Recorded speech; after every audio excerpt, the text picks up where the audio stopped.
الآخرين وصلي وسلم على سيدنا محمد في كل وقت وحين وصلي وسلم على سيدنا محمد في الملأ الأعلى إلى يوم الدين وصلي وسلم على سيدنا محمد حتى ترث الأرض من عليها وأنت خير الوارثين. الحمد لله رب العالمين.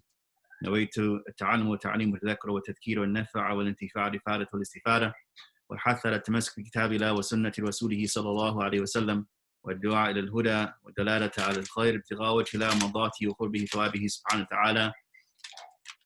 Begin our lecture off today, of course, praising Allah and giving Him thanks for being able to meet for Allah's sake. And we set that intention that we're meeting here for Allah's sake to join our hearts together in a time where hearts are being divided, in a time where some people are using this division for political ends, unfortunately. This is something that we recognize and we call out and we stand against together as a people, that we stand against these things and we recognize these things as being precepts to our faith. That is, these are things that are a part of our belief, that we believe in this righteousness and we stand for this righteousness. And we stand against racism. We stand against ethnocentrism. We stand against the shirk of the age. We stand against the polytheism of the age.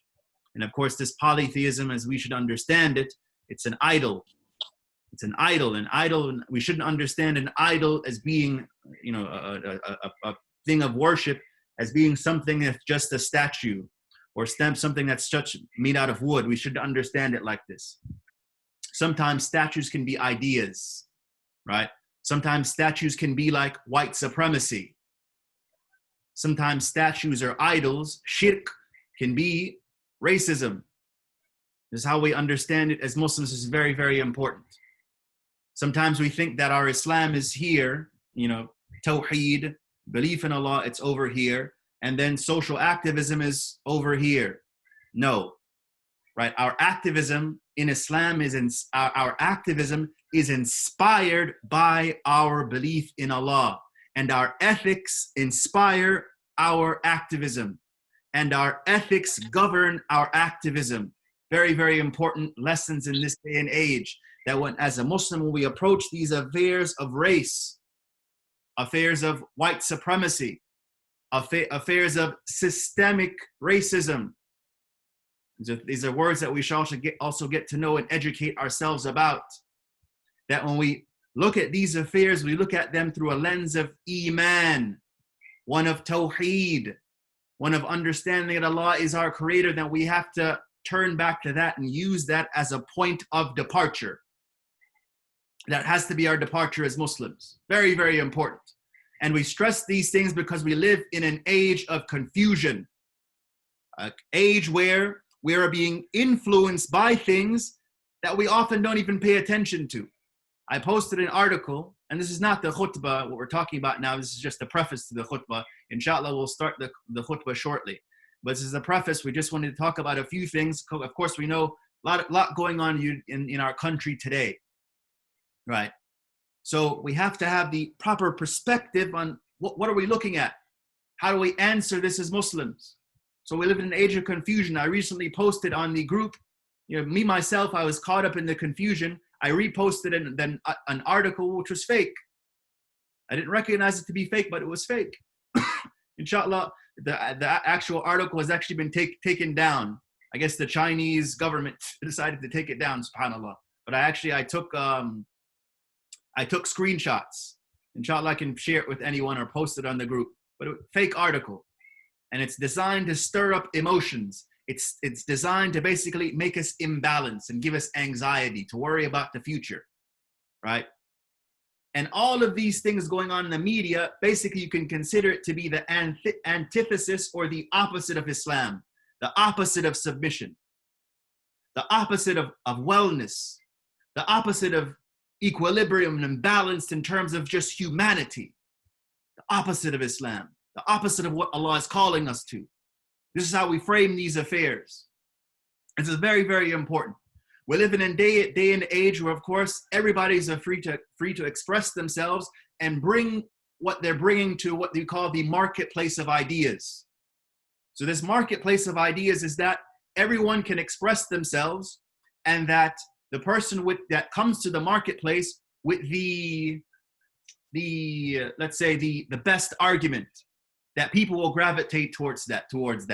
Or maybe not even the best argument, maybe the person who shouts the loudest. Maybe the person who shouts the loudest is wearing the best suit, maybe has the best sort of presentation, will gravitate people to his cause. This is the affair of the age, right?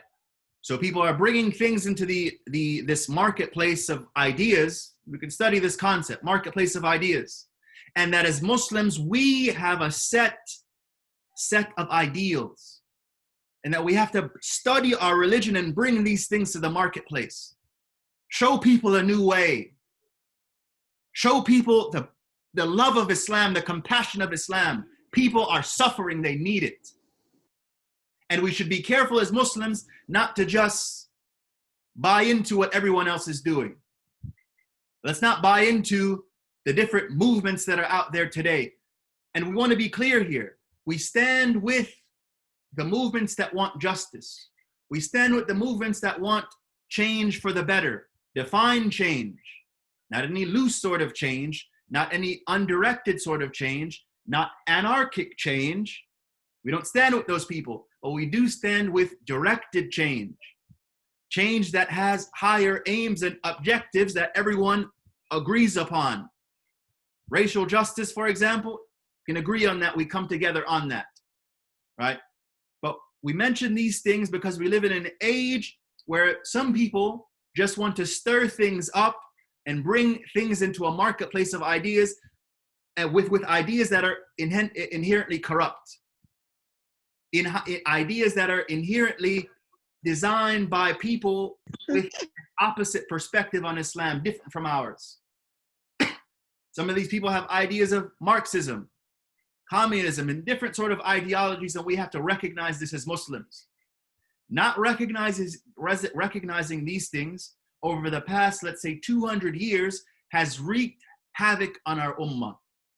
So the short message that before the khutbah is that regardless of any instability, regardless of anything going on in the society that we see, we still have an Islamic ethos by which we judge by, that we shouldn't get caught up into any emotional appeals, right? We as Muslims, we don't react based on emotion. This is important. We don't judge based on emotion, even though our hearts will be with any people who suffer. Anybody who's murdered and lynched in the street, our hearts are with them. But we recognize that we don't become a part of a sort of groupthink. We don't do that. This is important. And this is not being insensitive to anyone's family. This is just that we have an equilibrium and a balance as Muslims, and we have an ethos. We have a methodology, a criterion by which we judge by. So especially for the youth in the community, we should not, while we do join in protest, we maintain our identity. We maintain our own ethical and moral integrity. And we don't just join into a melting pot of ideas, or we don't allow the loudest voice just to drown out the voice of Islam and the voice of Allah and the Messenger. This is important. So when we join in protest, when we join in these social movements, we should preserve our own integrity and reserve our own ideas. And we should be careful not to be caught into groupthink. Well, some protesters are saying this, they support this, so I'm going to be with them too. No, still use your Islam, judge by your Islam, judge by your ethics, your moral system, which is the supreme ethical and moral system, that of Islamic monotheism. Critically important in this day and age.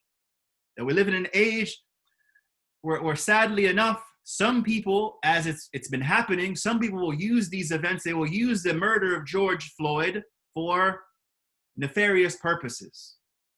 And we see it's sick on both sides. Whether you want to call yourself a conservative, wherever you want to call yourself a liberal, to use the man's death for political manipulation, whether to the right or to the left, center, whatever you want to call it, to use it for politics is wrong, right? To use it for a greedy political aim, it's wrong. Now, if we want to use it for social justice, for racial justice, that's good and that's fine, and we agree with that. But we don't allow anybody's death to become a source of manipulation or exploitation of other people. This is important that we understand that. So we want to maintain our own religious integrity, that we stay true to our ideals, and we judge by those ideals and we act upon those ideals. It's important. Really, really beautiful example from the seerah. The Prophet said in his later age that he, sallallahu alaihi wasallam, took place in a pact or an agreement with the polytheists. It was called Hilf al-Fudul. Hilf al-Fudul. This was the agreement, translation, the agreement or the pact or the accord of virtue. The accord of virtue. And this was that the polytheists in Mecca at the time, they got together and they said, if any one person is oppressed, then we gather together against the oppressor. And the Prophet said about that Hilful Fudul, right, the pact, the accord of virtue. He said if they were to make an accord of virtue again, he would be with it. He would join with them. But what's the condition there? Understand the condition, that it's based on virtue. Virtues. Universal virtues. It's not anarchy. It's not looting. It's not stealing, right? It's not political manipulation. No, its sole purpose is the establishment of virtue, social justice, racial justice, right? Getting rid of systemic racism. Yes, we're against that. The Prophet's against that, sallallahu alaihi wasallam. And we see that in the seerah, ala sahibiha afdal salatu wassalam, sallallahu alaihi wasallam. This is our Prophet Muhammad, sallallahu alaihi wasallam, right? So, Hilful Fudul, the pact of virtue. So whenever we go to any sort of protest, any vigil, these things are encouraged. But we go there with the intent that we want to establish virtue.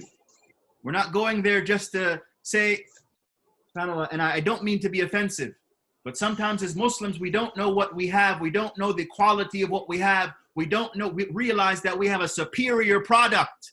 Our product is superior. هو الذي أرسل رسوله بالهدى ودين الحق ليظهره على الدين كله. That he's the one who sent the Rasul in truth and with this nur to make it superior over any other religion or mode of thought or communism, socialism, all these other isms. Islam has been sent to be superior, to supersede. So when we join any social movement, we have it in our minds that not because we said it, not because it's part of our culture, it's not an ethnic, it's not a racial sort of thing. This is Allah's book. This is Allah's messenger, critically important. So when we approach any event, we approach any movement, this is the understanding. And we call to this. The Prophet is commanded to say in the Quran, قُلْ هَذِهِ سَبِيلِي أَدْعُو إِلَى اللَّهِ.